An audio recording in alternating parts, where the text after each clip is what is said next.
CEO ကသူ့ကိုယူမှုလိုက်ခဲ့ဖို့တဲ့ကောင်မလေးကအခုကျတော့သူ့ကိုလုံးဝလစ်လူရှုနေတာကိုတတိထားမိပြီးတော်တော်လေးအံ့အားသင့်သွားတယ်။သူမရဲ့ခံစားချက်တွေကိုစမ်းသပ်ဖို့သူကသူ့ရဲ့ white moonlight နဲ့အတူတောက်ဆရာတစ်ခုကိုမျှဝေလိုက်တယ်။ဒါပေမဲ့ကောင်မလေးကတော့ဘာမှကိုတုံ့ပြန်တာမရှိဘူး။ဒါကိုမြင်လိုက်ရတော့ CEO ကသူမကသူ့ကိုတကယ်ပဲမေ့သွားပြီးထင်နိုင်တယ်လို့သဘောပေါက်သွားပါတော့တယ်။ရက်အနေငယ်အကြာမှာကောင်မလေးကကင်ဆာယောဂအတွက်ဆေးရည်တစ်ခုကိုတီထွင်ခဲ့ပြီးကုမ္ပဏီကဂုဏ်ပြုပွဲလုပ်ခဲ့တယ်။ဒါပေမဲ့ CEO ကတော့သူ့ရဲ့ white moonlight ကိုပြန်ရအောင်စူးစမ်းဖို့ပဲအလုပ်ရှုပ်နေခဲ့တာပေါ့။ကောင်မလေးကသူ့အကြောင်းကိုတီးသွားပြီးသူ့ကိုကက်သွယ်လာမှာကိုမလို့ချင်တဲ့ကြောင့်သူကသူမရဲ့တောက်ဆရာတဲ့ကိုရှုဝက်ပြီးတစ်ခုခုရောလိုက်ပါတော့တယ်။သူမတောက်လိုက်တဲ့အချိန်မှာပဲချက်ချင်းတတိလစ်သွားခဲ့တာပေါ့။စီယုံမှာကောင်မလေးတတိယလာတော့အရာရာကိုပြန်မက်မိသွားတယ်။ဒါပေမဲ့တကယ်အံ့ဩဖို့ကောင်းတာကတော့ CEO ကိုလုံးဝမင်းနေခဲ့တာပါပဲ။သူမရဲ့အရင်ဆုံးတငယ်ချင်းကသူမဟာ CEO ကိုပထမဆုံးမြင်ကြတဲ့ကချစ်မိခဲ့ပြီး9နှစ်တောင်သူ့နောက်ကိုလိုက်ခဲ့ဖို့ကြောင်းပြောပြခဲ့တယ်။ဒါပေမဲ့ CEO ရဲ့ရန်ထက်ကတော့သူ့ရဲ့ white moonlight ပဲအများတန်းရှိနေခဲ့တာပါ။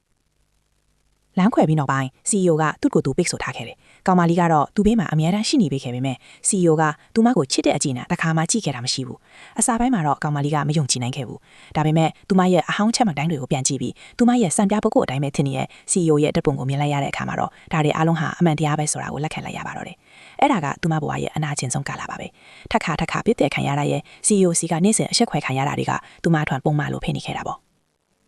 ဒါကြောင့်အခု CEO ကိုမေ့သွားပြီဖြစ်တဲ့အခါမှာတော့သူမကဘဝတစ်ခုကိုစတင်ဖို့ဆုံးဖြတ်လိုက်ပါတော့တယ်။သူမကဖုန်းထဲကဒေတာတွေအားလုံးကိုဖျက်ပစ်လိုက်ပြီးမိဘတွေကိုဖုန်းဆက်ပြီးသူမရဲ့သူသေသနာလုပ်ငန်းတွေကိုအဆုံးသတ်ဖို့ပြန်လာမယ်လို့ပြောပြလိုက်တယ်။ဒီစကားကိုကြတော့သူမရဲ့မိဘတွေကပျော်ရွှင်သွားပြီးအမြန်ဆုံးပြန်လာဖို့ပြောလိုက်ကြပါတော့တယ်။ဒါပေမဲ့အဲ့ဒီချိန်မှာပဲ CEO ကစေယုံခန်းတဲ့ကိုဝင်လာပြီးကောင်မလေးကသူ့နောက်ကိုလိုက်လာလို့ထင်ကြောင်ထင်မှဖြစ်သွားတယ်။ဒါပေမဲ့ကောင်မလေးကတော့သူမဟာဆေးမတည်လို့ဒါဒီကိုရောက်နေတာသူကြောင့်မဟုတ်ဘူးလို့ရှင်းလင်းပြောလိုက်တယ်။အဲ့ဒီချိန်မှာပဲကောက်ချစ်ကဲကောင်မလေးလည်းရောက်လာပြီးကောင်မလေးရဲ့ရှေ့မှာပဲ CEO ကသူ့ရဲ့ကုတ်အင်ကြီးကိုသူမကိုဝတ်ပေးလိုက်တယ်။ပြီးတော့ကောင်မလေးကဝန်တန်းတယောက်ဆက်သက်ပဲလို့ပြောလိုက်ပါတော့တယ်။ဒီစကားကိုကြားတာနဲ့ကောက်ချစ်တဲ့ကောင်မလေးကသူမကိုလောင်ပြောင်ဖို့မစင်ခင်မှာပဲသူနာယူဆရာမကစစ်ဆေးဖို့ခေါ်လိုက်တာကြောင့်ကောင်မလေးကနောက်လည်းမကြည့်ပဲထွက်သွားပါတော့တယ်။ဒါကိုမြင်တော့ CEO ကထူးဆန်းတယ်လို့ခန်းစားလိုက်ရတယ်။ဘာလို့လဲဆိုတော့သူမကသူနာမှာပဲရှိနေဖို့အမြဲတမ်းစင်ချေတွေရှာခဲ့ဖို့ဒါကိုနောက်ပိုင်းကောင်မလေးကတယောက်ထဲထိုင်နေတော့မှကောက်ချစ်တဲ့ကောင်မလေးရောက်လာပြီးသူမကိုစင်ခေါ်လာပါတော့တယ်။သူမကတွေ့ဝိုက်ပြီးစားလိုက်တယ်။တယောက်က CEO ကိုခွေးတကောင်လို့ငါနဲ့ကောင်းလိုက်ခဲ့ဖို့တဲ့။အဲ့ဒါဘယ်သူလဲတီလာဆိုပြီးတော့ပေါ့။ကောင်မလေးကပြန်မကင်ကုန်ခဲ့ဘူး။ဘာလို့လဲဆိုတော့ CEO ကကောက်ချစ်တဲ့ကောင်မလေးဘက်ကပဲအမြဲတမ်းရက်တီးပေးနေလားဆိုတာကိုသူမသိနေလားကို။ဒါပေမဲ့ကောက်ချစ်တဲ့ကောင်မလေးကသူမရဲ့တရုပ်ဆောင်မှုနဲ့ CEO ကိုလှည့်စားခဲ့တာပေါ့။ဗီဒီယိုခေါ်ဆိုမှုတစ်ခုမှသူမကချော်လဲဟန်ဆောင်လိုက်တယ်။ CEO ကလည်းဘာမှမစင်စားပဲကောင်မလေးကိုဆွဆွဲပြီးသူ့ရဲ့ white moonlight ကိုချီပို့ဖို့အပြေးလွှာထားပါတော့တယ်။ဒါနဲ့ကောင်မလေးလည်းသူ့အခန်းကိုပြန်ဖို့ထွက်လာခဲ့တယ်။ဒါပေမဲ့ရုတ်တရက်တယောက်ကသူမကိုလွှေခါပေါ်ကနေတွန်းချလိုက်တာပေါ့။သူမတတိပြန်ရလာတဲ့ခါမှာတော့သူမရဲ့အရင်ဆုံးတငယ်ချင်းကသူမနဲ့အတူရှိနေခဲ့တယ်။ဒါပေမဲ့ကောင်မလေးကတော့ဘာမှမပြောပြခဲ့ဘူး။ဘာလို့လဲဆိုတော့ CEO ကသူမတငယ်ချင်းရဲ့အကိုဖြစ်နေတာကြောင့်သူမကြောင့်မောင်နှမတန်ရောစင်မပြတ်စေချင်ခဲ့လို့မယ်။ဒါပေမဲ့အခုကျတော့ CEO ကိုသူမရဲ့ရင်ထဲကနေလုံးဝဖဲထုတ်ပစ်လိုက်ပြီးဖြစ်တာကြောင့်သူမနဲ့တော့ဝင်းနေသွားတာပေါ့။အဲဒါကြောင့်အရင်ဆုံးတငယ်ချင်းကသူမကိုစိတ်ပြေလက်ပြောက်ဖြစ်အောင်ဘာကိုခေါ်သွားခဲ့ပါတော့တယ်။